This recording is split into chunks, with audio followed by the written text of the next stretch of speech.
오늘 영상은 지난 영상들에서 말씀드렸던 신규주나 급등주 상한가 종목들을 정리하고 분석하는 시간을 많이 가지라고, 주말에 정리하고 분석해야 되는 그 파일들을 어떤 식으로 정리하고 어떤 식으로 분석하는지 제가 정리하는 방식이랑 HTS 세팅에서 어떤 화면들을 보고 매매에 어떻게 활용하는지에 대해서 설명을 드리겠습니다.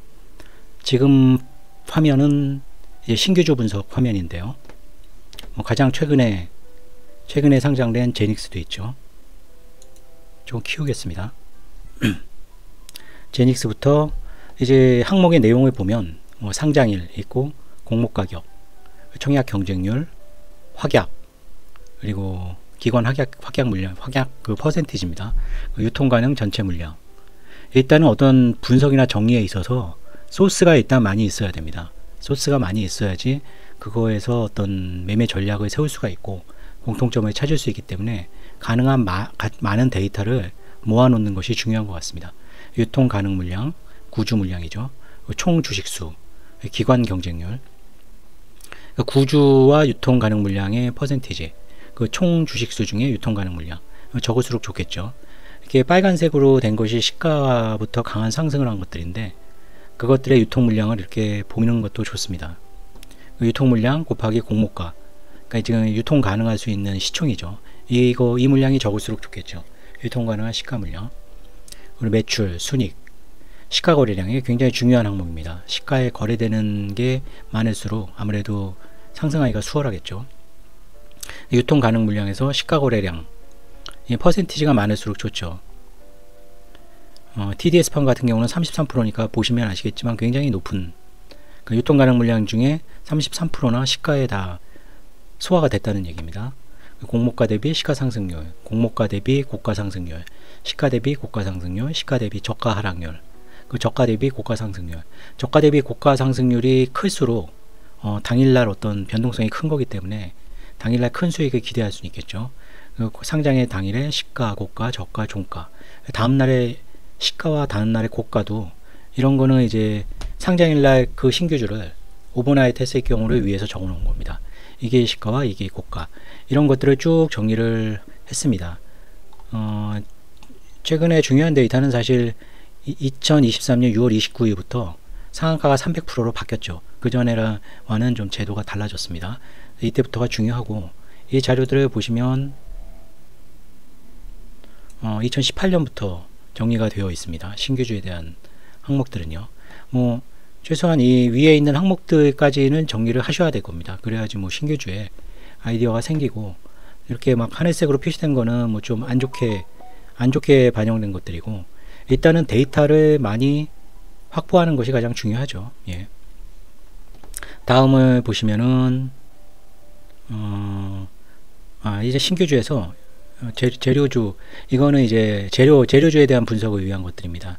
보시면 그 종목이 있고, 그 해당되는 날짜, 그리고 그 재료가 나온 시간입니다. 이건 그 뉴스가 나온 시간, 그리고 그 뉴스가 나오고 상해 진입한 시간, 상한가에 그때 상한가 진입했을 때의 창구 보면은 교보 같은 창구가 굉장히 이런 재료주 상한가에 많이 관여한다는 걸 볼 수가 있죠.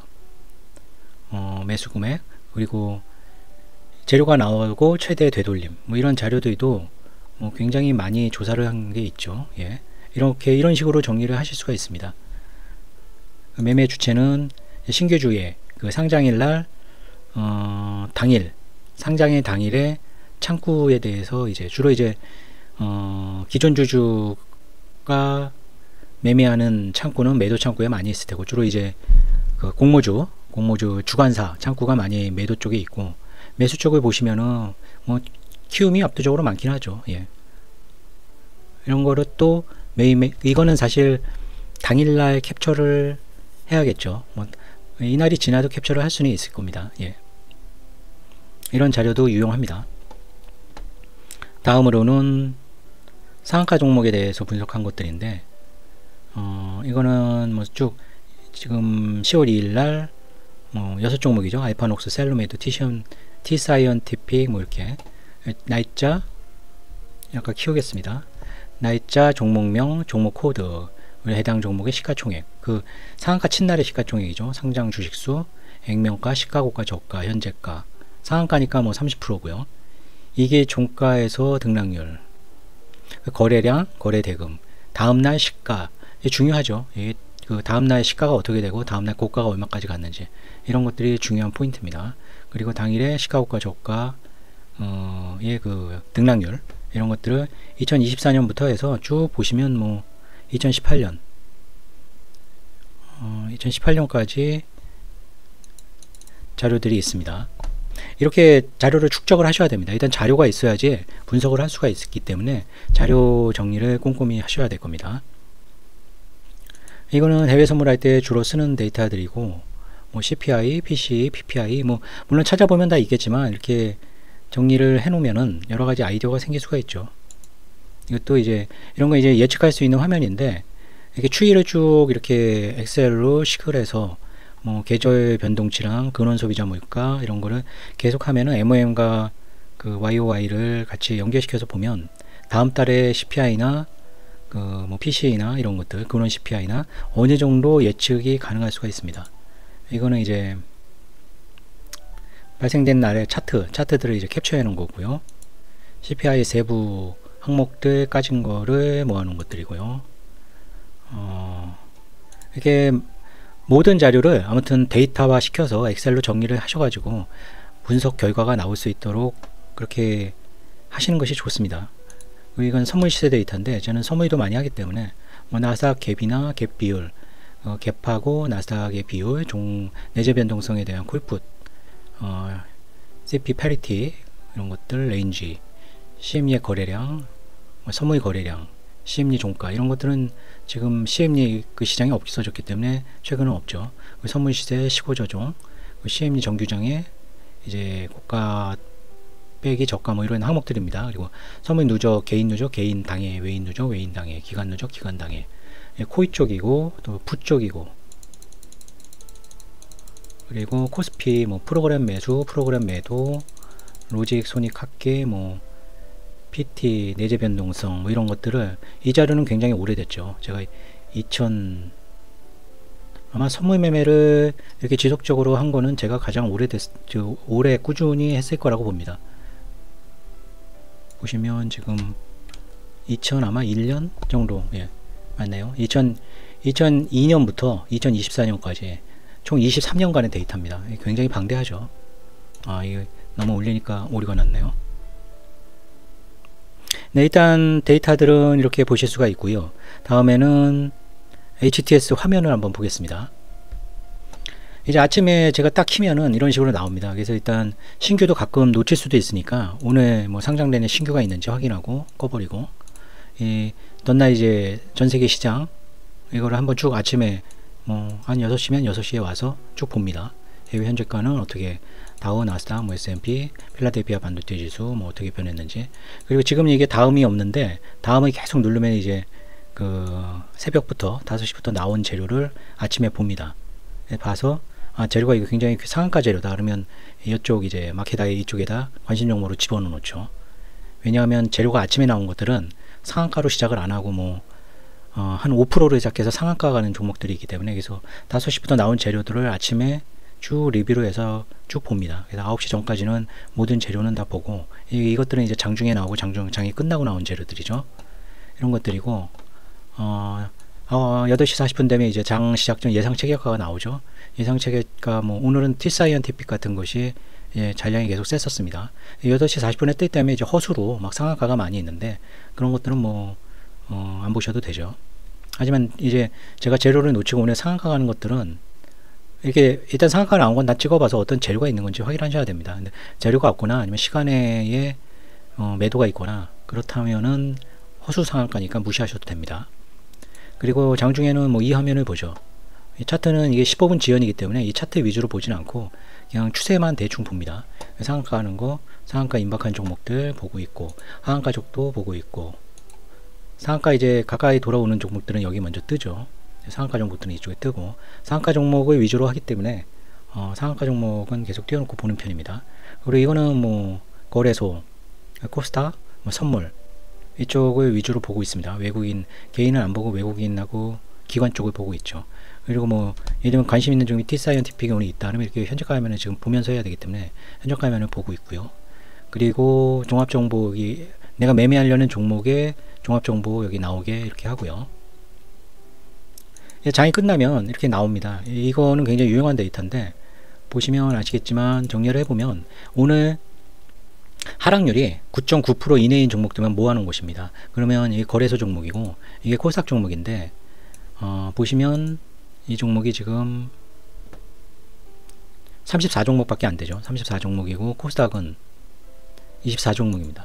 이게 이렇게 34종목, 24종목 하면은 60종목? 58종목이죠. 58종목이면 굉장히 적은 겁니다. 이게 장이 괜찮을 때는 100종목이 넘어야죠. 그래서 딱 보면 이제 9% 넘는 게 코스닥이 적다는 얘기죠. 코스닥이 보시면 9% 이내에 된 종목이 적습니다. 그리고 이거는 거래소가 코스닥보다는 더 추세가 좋다는 거죠. 뭐 둘 다 추세가 나쁜 건 마찬가지지만 상대적으로 그나마 코스닥보다는 거래소가 낫다는 의미입니다. 그리고 이 종목들은 이제 장 끝나면 다 봅니다. 이거는 105% 상승률, 하락률에 상관없이 상승률이 105%가 넘는 종목들은 봅니다. 이 종목들은 지금 105% 넘는 종목이 꽤 많죠. 82종목이네요. 82종목. 그러니까 주로 이런 급등주들을 잡을 수 있게 하셔야 되는데 뭐 무조건 상승률이 높다고 좋은 건 아니겠지만 이것은 반대적인 겁니다. 그러니까 최저가에서 8% 이상부터 그러니까 바닥을 짚고 좀 올라오는 종목 중에서 고르려고 만들어 놓은 겁니다. 15%까지. 그러니까 바닥 최저가 52주 최저가에서 8%에서 15% 정도 상승한 주식입니다. 물론 하락률은 굉장히 높겠죠. 지금 이거는 이제 바닥권에 있는 주식 중에서 강력하게 도는 주식들을 먼저 발견하기 위해서 보는 항목들이고요. 장이 끝나면 언제나 이거 다시 이거는 새로 세팅을 해가지고 주말 같은데 좀 집중적으로 보는 편입니다. 이 화면 보면은 이제 주로 이제 이 종목들에서 이쪽에서 이제 많이 넘기는 거죠. 그러니까 9% 이내에 있는 종목 중에서 다 체크를 다 해봐가지고 그 중에서 매수할 만한 어떤 그 이유가 있는 종목들을 따로 여기다 스크랩을 해놓고 계속 추적을 합니다. 그래서 이 중에서 종목들을 많이 보고요. 장에서 지금 뭐 잘 나가는 게 어느 나라인지 뭐 대표 종목들을 이렇게 보고 있죠. 매수하려는 종목들은 아니고 큰 대형주나 뭐 SK하이닉스, 카카오 같은 건 네이버 뭐 이런 것들이 아마 있을 겁니다. 대형주들 그리고 관심 있는 주식들 몇 개 이렇게 따로 보고 있습니다. 그리고 테마는 당연히 모든 테마들을 다 여기 다 이렇게 해놨습니다. 쭉 뭐 신종플로, UCC, 뭐 2차 전쟁 관련주, 반도체, 풍력, 슈퍼박테리아, 복지, 뭐 물홍수, 교육, 뭐 상섬정자, 강소기업, 엔터테인먼트, 유가하락, 수혜주, 뭐 게임주, 슈퍼개미가 등장했던 주식, 이상급등했던 우선주들, 뭐 이렇게 뭐 대북주들, 뭐 이렇게 해서 다 테마는 다 묶어 놓아서 그 테마가 움직일 때는 빨리 그쪽으로 가가지고 그 종목들을 봐서 빨리 매매를 할 수 있게 하고 있습니다. 매매할 때는 제가 대신증권 HTS를 20년 이상 썼기 때문에 뭐 다른 걸로 바꿔서 쓰지는 못하고 있습니다. 대신증권으로 쓰고 있고요. 이 화면은 선물 매매할 때 주로 보는 화면인데요. 이제 차트도 보지만은 시가 중요하니까 시가는 이제 색깔이 있게 나오게 하고 있고요. 호가 잔량도 같이 보고 그리고 개인은 따로 안 보고 있습니다. 주로 외국인 거래소랑 외국인 선물 그리고 기관 선물이죠. 기관 선물 보고 있고 프로그램 매수 쪽 보고 있고 나스닥 쪽 보고 있고 나스닥의 어떤 그 등락률 같은 거는 다 여기 표시가 됩니다. 렌지 같은 거나 그리고 삼성전자 쪽도 보고 있고 개벤큐라고 해가지고 개가 그 나스닥을 휴일 보정 넣어가지고 이제 조정해서 여기다 표시를 하게 하고 있습니다. 장중에는 아무래도 호가 잔량하고 외국인 선물하고 외국인 거래소 이거를 같이 많이 보고 있습니다. 이 화면의 중심으로 이제 선물 매매를 주로 하고 있고요. 시스템은 선물 쪽이 이제 30개를 돌리고 있는데 이제 뭐 날짜마다 틀리는데 20개에서 50개 정도 진입을 하니까 30개가 뭐 한꺼번에 다 나올 일은 거의 없습니다. 30개가 만약 50개 들어가는 날에 하면은 1500개 정도 진입을 하게 됩니다. 뭐 오버나잇은 아니고요. 오버나잇 로직도 있긴 있지만 그것은 이제 데이터만 쌓고 있고 오버나잇은 시스템으로 하지 않고 있습니다. 오버나잇은 성적이 그렇게 좋지가 않더라고요. 당일날 청산하는 것이 오히려 성적이 좋고요. 해외 선물 매매할 때는 나스닥을 요즘엔 주로 많이 하니까 나스닥을 이제 크게 띄워놓고 S&P 500하고 미니 다우죠. 이것도 같이 보고 있습니다. 미니 다우는 가끔 반대로 움직일 때가 있어요. 나스닥은 올라가는데 다우는 내려가거나 이럴 수도 있는데, 어제 같은 경우는 다우랑 S&P가 먼저 꺾였습니다. 그리고 먼저 꺾이고 나서 나스닥이 늦게 꺾이는 그런 현상이 났기 때문에 나스닥에 그 셀로 들어갈 수 있는 찬스가 굉장히 좋았었죠. 얘가 꺾이는 거 다 확인되고 나스닥에다 그 스탑을 걸 수가 있으니까요. 금리는 요즘에는 크게 뭐 중요도는 낮아졌지만 금리 쪽도 보고 있습니다. 특히 지표 발표할 때는 금리의 방향이 어느 쪽인가도 굉장히 중요하니까요. 니케이 같은 경우는 이제 한국장이 열릴 때는 이제 HTS에서 보는 일본 지수는 아무래도 15분 지연된 거기 때문에 니케이 선물에 보면 실시간에 일본 지수를 볼 수가 있는 거죠. 니케이 지수를 보고 있고, 미국 시장 매매할 때는 뭐 굳이 니케이를 켜놓을 필요는 없습니다. 그리고 그냥 유럽이나 뭐 독일, 프랑스 뭐 이런 데는 전부 그 인베스팅이나 뭐 이런 걸로 그냥 보고 있습니다. 시장이 약간 지연된 걸 수도 있죠. 근데 그쪽 유럽 증시의 뭐 상황 뭐 이런 것들을 보는 거기 때문에 중요할 때는 엔비디아 같은 거는 이제 휴대폰으로 그 현재가 띄워놓고 그렇게 추적하고 있습니다. 뭐 이렇게 설명드리면 뭐 얼마나 다 개개인마다 이제 보시는 화면이 틀리고 이제 저는 어떤 걸 보면서 매매를 하는지 궁금해 하실 것 같아서 HTS 화면과 그 엑셀 파일들이죠. 제가 이제 매매하는 거 정리한 것들을 어떤 식으로 정리하는지 오늘은 그렇게 한번 영상을 만들어 봤습니다. 네, 시청해 주신 분들 감사드립니다.